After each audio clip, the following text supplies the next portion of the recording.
The video you're about to see has been classified 18, which means that it may contain strong scenes of sex and violence, which could be quite graphic. Viewers who are easily offended are warned that it may contain some very explicit language, which may frequently mean the use of sexual swear words, such as bollocks, wanker. Fuck me! Fuck me! Take it like the bitch you are! Hey! Oh! Well, sounds a bit rude, bit of a doable. 1, 2, 3, 4.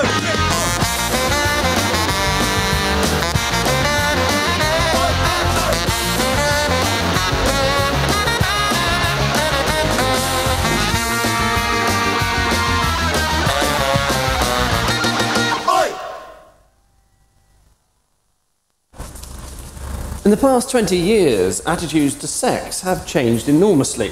A glimpse of stocking on TV used to be something shocking. These days, however, we're not happy unless there's full frontal nudity and wall-to-wall shagging. And that's just last of the summer wine. Sex had always been a subject that inspired comedians, both on stage and off. But the alternative comics went further than ever before, filling their acts with sexually explicit material that would once have been the preserve of top-shelf magazines and news items about President Clinton. Knob and clitoris gags became commonplace, the former being all over in seconds, the latter taking at least a couple of hours. It's at this point that one must inevitably ask, could you just rub a bit lower down, please? Why did things need to change? Let's look back at the days of innuendo and remind ourselves how far we've come, as it were. Whatever has happened to the central heating in here? My ballpoint will never function in this weather. I think people at the time did feel like trailblazers because, you know, so much of humour up until that point had been built on innuendo, you know, and carry-on type humour, where you implied it, but you never actually said it. Good morning, Mrs. Slocum. Good morning, Miss Brahms. Captain Peacock. 1 minute late. You're lucky to have me at all, Captain Peacock. I had to thaw my pussy out before I came. And then alternative comedy came along and it said vagina and it said fuck, you know, and all these things that people hadn't expected to hear and were shocked by. Because, you know, when you do stand-up, you travel around the country quite a lot and you get to stay in a lot of very horrible kind of businessmen-type hotels, and there's inevitably, like, the porn films on, you know. But I've actually worked out a really good game you can play. It means you actually have to watch one of the films. All the plots are the same, basically posh woman and East European gardener. There still is a kind of very odd relationship between men and women in terms of talking to each other openly about those things without going red. But what you do is you watch the film, you take a salient phrase from the film, something like, "Suck me harder, Mrs. Belcher," right? Then you go down to the dining room the next morning, stand at the door and go, "Suck me harder, Mrs. Belcher," and about 50 businessmen choke on their cornflakes. Comedy is a taboo-breaking thing, and our taboos are a little bit fragile in our society, in our culture, and the way we address one another and the subjects that we deal with. And there are certain places you don't go into in day-to-day conversation, and a comedian can do that. And I opened it up on the first chapter, and there were the titles, the title, I should say, The Socialised Penis. Helen Lederer, in her piece for Stomping on the Cat, had done a whole thing about the social penis. She'd read a book called The Social Penis. I had to laugh because I had sort of images of lots and lots of, you know, sort of getting on famously with lots and lots of other, you know, sort of going to parties, wearing funny hats. And she did a very funny thing about that. And it went out, and I can't remember what the time slot was. It was maybe 8:30, 9 o'clock. Generally sort of hob along. Anyway, seriously, I think that's it. And then Dawn and Jenny, in their piece, had got just a passing reference to a clitoris. Well, my husband, John? John, right? Well, he came to me, OK? He told me about you. Well, I don't like to say... No, about what? About what? You sure? Sure. OK. About your clitoral frigidity. Clitoral frigidity? You can't even say it now, you see. You have to be young to be able to say that. I think I remember somebody mentioning to us that that was a bit risky. And I think that we decided that we absolutely had to say it. It was very necessary to say it, and we fought for our right to say it. We would forgo the £200 that was our fee and walk out. Yeah. we've got a bit militant about it for absolutely no reason. Let's share it, right? Right. Anyway, it went for viewing, and suddenly, but we can't put this out, we can't transmit this. Edit it. And we said, oh, we're not going to edit it. I'm sorry, that's ridiculous. There was a time when you could just say period, clitoris, all those things, and people go, ooh, they're being a bit scary. Take us and take our clitoral frigidity, or don't have us at all, I think was the idea. So this strand that was running through quite happily, suddenly it went out at 11:15, Dawn and Jenny's one, which was, as has subsequently been proved by the audiences they've won, probably one of the more accessible of the 7 shows. And it just amused us that, the social penis had been perfectly all right the week before, but clitoris obviously too strong meat for the, I suspect, boys, literally, boys at Channel 4, and that had to go late. So if you want a clitoris, boys, it's after 11 o'clock, don't forget. Because I have a lot of problems at the moment, I mean, not only with John and my clitoris, you understand. You've got to remember, at the time that it was moved, a significant number of people of both sexes didn't know what it was called, or where it was. I did bring out a book last year called Clitoris. Didn't sell terribly well. Apparently men couldn't find it on the bookshelf. We did drop it once when we did a gig up at a Bolton Wanderers football club. Oh, we did. We were in Nat Lofthouse's lounge. We were.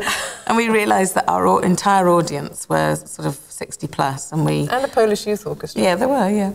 And we were changing in the toilets, and we had a quick discussion about should we say that or not say that. We're aware that it can be offensive, and these are all old people, and should we or not? And then I think in the end we decided we wouldn't, and it went really well, so we were okay. Yeah.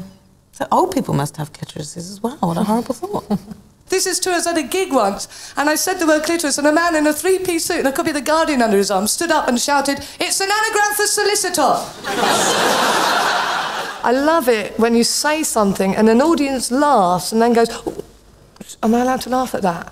That's what I love about it. That's why the best jokes are like that. When they laugh before they get their politically correct dictionaries out and realise that they, it's like when they laugh out of instinct. The last thing I want in bed is a good laugh. If I want to laugh and come at the same time, I'll toss myself off with a glove puppet. Yes, I I just have always done it by nature. I think that I've always had a bit of a dirty mouth. But I hate it. Hate it, hate it, hate it. When men say that women shouldn't drink. Fuck off. If we didn't get pissed, most of you would never get a shag. I've had people come up and say, I really enjoyed it, but one of the other things I really enjoyed was watching other people's faces. And there are certain people, especially management who've seen it sort of several times, tend to spend gigs looking around, seeing who's absolutely frozen in horror. If you're pushing back a boundary, there you get a shock value, whether you're a woman talking about, the size of men's penises, or a man talking about his inability to perform after too many drinks, or whatever it is. There's a little bit of shock value, and there's a whole new area opened up as well. So you start having sex thinking, fantastic. Yes. And then it dawns on you. Oh, no. Oh, I'm dying to have a fart. British people do love a good sex joke and a good toilet joke, so if you can combine constipation with a bit of intercourse, you're in. I went round to his house and he said, just jump in the car, I'm nipping indoors to get my sunglasses. Christ, he had a car and sunglasses. He was so cool. You see, I still think that poo and farting is very, very funny indeed. And that was another sort of half-cocked theory I had about comedy, is that the human race is designed to laugh because of the fact that we fart. We are destined, programmed to find things like that amusing, because otherwise it wouldn't happen. They are so funny. And I'm sat in his car, right, and I'm up to here with wind and excitement. And I couldn't contain it any longer. And I braced myself. The comedy begins and ends with the trump. I mean, just going to the ladies' toilets and hearing someone in the next cubicle just going, such a joy. Thank you very much. And I let out this long, lingering, walloping, great green fart. And then I'm wafting it.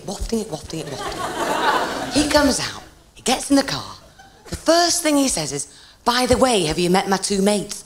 And there, unconscious on the back seat, Terry and Stan. Men and women were so different. Here's a big difference, I think. A woman can be in an elevator full of men, pass wind and no one will think it's her. Fart in front of your partner's right, it doesn't matter. It's a natural human biological function. So I thought to myself, next time I see her, I will fart out loud with pride. I did. She wasn't embarrassed. Her dad was mortified, as was the rest of the congregation. There'll be other funerals, do you know what I mean?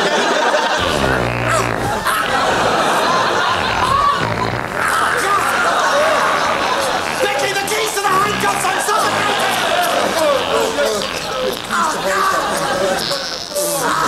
on Aid and I now have always been attracted to the comedy of lechery and the comedy of embarrassment. Smells like the drains have gone again. Oh, look at those couple of stunners down there. They're starbirds. Yeah, Barnaby, mate. Either that or topless models. The best gag in Britain today is something I'll never have, so I'll never be a really hot comedian. Because it's big tits. Put them on a barmaid, put them on a nurse, everybody loves them. A million studio audiences can't be wrong, can they? Big tits, best gag in the world, eh? He, you know, you could get a 5 or 10 minute routine, which is basically nothing except talking about women's tits, saying, isn't it dreadful the way women have their tits laughed at, and how ludicrous it is. And I'm not criticising you for that. It's, I'm wrapped in admiration that you can have it both ways. That is literally having your cake and eating, or having your tit and eating it. No, that's not quite right, is it? Tits, tits, tits, best gag in the world. What, we must have about 150 pairs in the audience tonight. Why aren't you wetting yourselves, eh? How do you get up in the morning, eh? You must die in the bathroom mirror. Up comes your nightdress, there's my tits, eh? A couple of times women in the audiences kind of woke up in a sort of beery haze and heard me going big tits, big tits, big tits, and a couple of bottles got thrown. Wish I were my doctor, eh? I wouldn't get many of these to the pound, would I? Brilliant. It's great that now we can have fun with sex without, to a certain extent, without worrying about being sexist, because there has been a sea change. Young women do have a different, I think, media image of themselves. Men are mollified by tits. We don't know why. We just are. Don't even have to see naked tits to get mollified. We just freeze up, even at the sight of cleavage. Waitress leans over the table the wrong way. Sometimes I run into fans, you know, on the street, or you get a letter from a fan, and they, you know, really just don't get it. They have a different view of what you do, you know. They think that, you know, their hatred of women or other people of, you know, other colors is being reflected by you, when in fact it's not. That's how we can end war. Get the Goodyear blimp, paint it up like a big tit, put a nipple on it. Fly over the Middle East during a confrontation. And another thing I'm going, oh, look at the tit, look at the tit, oh, I envy women's ability to communicate. I also envy the fact you have breasts of your own. Oh, you're so lucky. Must be so nice after a hard day at work, full of stress and tension, just to go, oh, look. Oh, that's better. I don't know how transsexuals manage. If I had a penis and breasts, I'd never leave the house. Let's see them then. What size are they? 38. Oh, come on. Well, it's 32, but it's double D cup. Double D. Yeah, well, that doesn't mean anything. Double D means double dumpy, that's all that means. We did play a lot of school kids. And we did do them doing how you have sex. Have you ever seen a man's toilet parts? Well, a man, right, has got 3 dangly toilet parts. And the middle one is the important one. And when the man wants to have it off, the middle one stands up. It gets sort of hard. We were young then, and then so those characters would have been closer to our own experience. And it's a bit like a sort of cactus, and it's got all spikes coming off the top of it. And he calls it his todger. It's not really even about the characters, it's about the power struggle. One of the characters could see that she could completely dominate the other one by making up lies to terrify her with. She obviously doesn't know what she's talking about, but she knows she doesn't know what she's talking about. It's not as if this is knowledge that she thinks she has. She's making it up on the spot, and is enjoying how much she can torture the other one or frighten her. By now, the torture's about this thing. About this thing. And there's a big sort of metal spike coming out the end of it. And he gets on top of you and puts the torture inside and tries to break the hymen, and eventually it breaks and a lot of green slime comes out. True. Because I don't know who it was that invented the various methods of contraception available, but I hazard a guess, it was a man. When we did the very first Man from Auntie show, the show ran very slightly long, and an audience of several million tuned in at 10 o'clock, not to see Ben Elton and the Man from Auntie, which they knew nothing about, but to see Question Time, so quite a conservative audience, and caught the whole of the last routine where Ben vividly demonstrated the different methods of contraception available for men and for women. Roll up for Ben's comparative guide to contraception. And we got something like 800 complaints about the show. I mean, an enormous number of complaints, including a lot of unconscious comic ones, like people saying, "I do not expect to have condoms shoved down my throat at 10 o'clock on a Thursday night." Believe it or not, some men, instead of glorying in their good fortune, actually object. They say, "I don't want to wear a rubber Johnny. I don't like them. I don't like condoms. They ruin my sensitive experience. I'm sensitive and I don't want to wear one because I love you, darling, and I want us to feel each other properly. And I don't like rubber Johnnies because they're false and I'm sensitive. And I don't want to wear it because it's false and I love you and I'm sensitive and I love you. So go on, love, stick a bit of barbed wire. It seems proof that this male establishment dominates medicine in that, you know, whilst no end of ingenuity has been thought about how to stop women getting pregnant, you know, bits of barbed wire up and massive doses of hormones that might give them heart attacks, men just slip a bit of rubber over the end, that'll do. The word fanny is deemed by the BBC to be a shocking word. Oh, I can see they were right, yes. Oh, I can see that many of you are a bit shocked by that. You're close to fainting, aren't you? Yes. You won't be able to sleep tonight, will you? In the middle of the night, you'll wake up, cold sweat, staring eyes. I just had this awful nightmare where Ben said Fanny on the telly. The BBC had let me say Fanny willy-nilly. I never would have written the toot-toot routine, which I thought was rather a good routine. So I never found the small censorships put on me remotely debilitating. I always found them a challenge. The debate began to find a euphemism for fanny. Me, a few of the guys from the BBC, a few beers, spending licence payers' money, trying to think of a user-friendly term for the female front bottom so that the British public might be spared the shock. Do you know what we came up with? Toot toot. Interesting, we got to the end of the series, of that first series, and did a programme which was almost all about sex and the different types of sex. Sex as it is in the movies and sex as it is in real life, which I think was considerably less morally justifiable, but very funny. We got about 400 calls, of which about nearly 300 were from people saying, "I know you're going to get a lot of complaints about this show, but you should ignore them." Real sex is something that we deal with alone with our partners. The myth of sex we share with the rest of the world. We all got to see the same films, but when reality intrudes, we have to survive alone. And it's difficult. Let's face it, the first time a toot toot toots, it's a shock. Of course it is. Private fear is a tremendous source of comedy. If you can connect with the audience, connect with their fears because you share them, then you've got a real laugh. Nobody's warned you. Not your mum.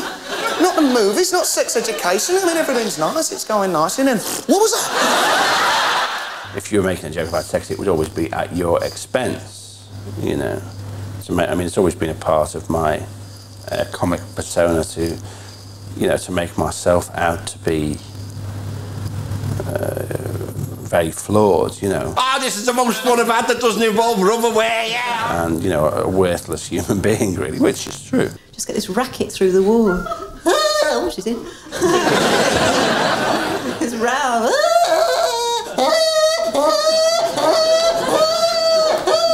Just get my bloody nerves already. We had the local hunt through 5 times.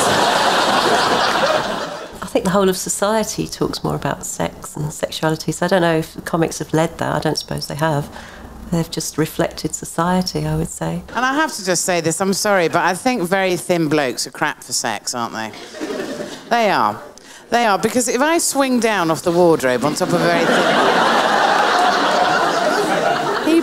sex. Whatever type of comic you are as a woman, you always want to be the other type that you're not, you know. But I'm a very rude comic, and I always have been. There's nothing to get hold of. It's all little arms, little legs. You get so frustrated, you have to shove the whole bloke up in the air. What we have now is much more many more visible women on television who are projecting their sexuality and their sexiness in a really full-on sort of way. And he grabs you by the hair and slams you down on that table, and those dishes go flying in 1,000 different pieces in 1,000 different places, and you don't care if they were your great-grandmother's dishes. She's been dead for 40 years. Fuck her. It's your turn now. Doing it in a kind of as obvious a way and as confident a way as the men are. Upwardly, downwardly, inwardly, outwardly, around and around, again and again and again. And at that moment, he looks at you the way only a man in real love looks at his woman. And you're looking at him going... What's interesting about where we are now with comedy is that almost anything is sayable. He said, so, Scott, you're a gay comic. How do you go down in the States? And, I showed him. My being on stage is provocative, though. Just my being on stage is a political statement. My being an openly gay man, especially in Britain, an openly gay American with his own political agenda, perhaps, that is provocative. British guys are uncircumcised. I didn't know this. Oh my God. And this one British guy, I'm not going to overgeneralize, but he tended not to bathe. Whatever. I realize that audiences in the mainstream don't mind hearing about sex between women. In fact, they like it. But sex between men literally frightens them. But he was also uncircumcised. Are you with me? He dropped his pants. I'm like, are you going to serve crackers with that? When I'm playing mainstream audiences, I leave the penis-to-penis contact out of the act. It makes it easier for me. The gay stuff for them is enough. No, yes, you're right. I am. Let's face it, love, you don't need to be Desmond Morris to work it out, do you? Wake up, smell the cologne. Sadly, I think God chose that I would never be an gay comedian. I just couldn't do that, I don't think. The main difference between a straight man and a bisexual is about, 4.5 pints of lager. We all still do anti-gay material, but now it's okay because we're laughing at ourselves. I don't sleep around for the sex. I sleep around for the decorating tips. Really. Bad blowjob, but fabulous drapes, you know. So. I don't think of myself as outrageous and the things I do with the audience as outrageous. I think, you see, childbirth is actually God's way of saying that heterosexuality isn't that natural. Oh, come on, it's gonna be easy to get a penis up your arse and an entire baby out of your vagina. I just chat to them really, and I suppose I'm constantly surprised by how far they want to take it. Some of the men not so sure. Woman in the back there nodding, going, yes. And my boyfriend wants me to do both. I said, would you mind if tonight maybe we tried anal sex? What do you think? And she looked at me, and she said, "What again?" People have made a big fuss about the fact that I do so-called sexually explicit material. I thought I must get the light fixed in that bedroom. I don't know where I'm working half the time. People heard references to sex and they thought, this is sexist, isn't it? If it's about sex with a woman, it's probably sexist, so, sexist. But here's my advice to any women here. If you want to find out if anal sex is dangerous, there are books, there are brochures. There's the Citizens Advice Bureau. I wasn't reacting against political correctness. I just wasn't aware of it when I arrived. It hadn't actually reached Smethwick. If you want an honest, objective, fair-minded answer, don't bother asking a naked man with his knob in one hand and some Johnson's baby lotion in the other. Someone described me as the Billy Graham of anal sex, sort of evangelising that I'd brought it to the masses. And he'll say, look, tell me if it hurts, I'll stop straight away. If that made one couple who'd never thought about anal sex give it a try, then my work has been done. PC went so far, it got really, really boring. So I'm really, really glad that men have been allowed to have their balls back. Because, you know, there's a time when, like, a man was, you know, you had to tuck his penis between his legs. You know, it's like, it just wasn't on to be seen to be a man. And I find that, I mean, I hate new men. They're really boring. Give me a proper man any day, you know where you stand. I don't want to die in a Nova. That's not very rock and roll, is it? I want to die shagging somebody. I don't want to die in a Nova.